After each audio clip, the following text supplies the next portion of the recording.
Hello, I'm Nigel Hewish. I'm the head gardener here at Kingston Maurward College.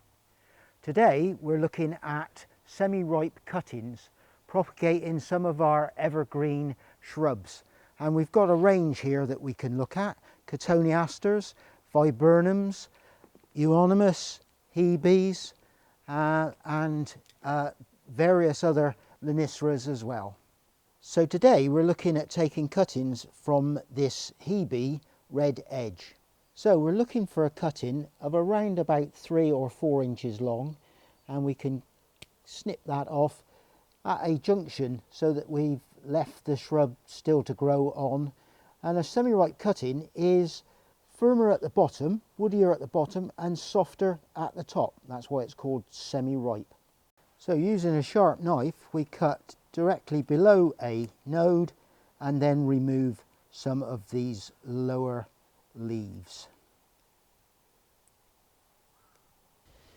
So we're now going to insert these cuttings into this cold frame, north facing cold frame, soil that has been improved with some sand and gravel to improve the drainage, but also a little bit of compost to add a little bit of goodness to the ground.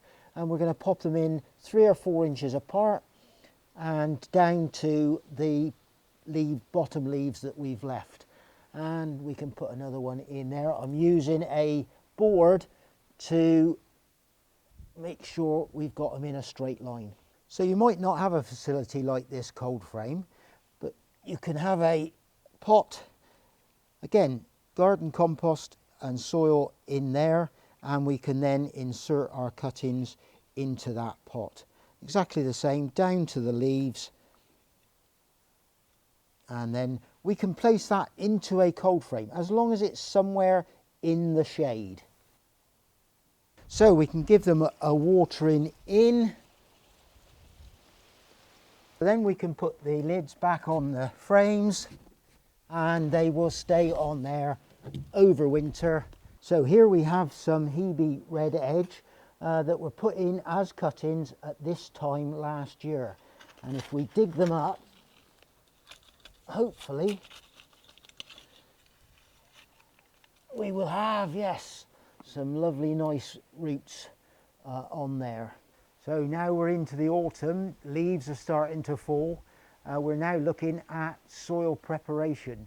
So next time we'll look at digging, composting and incorporation of that into the soil.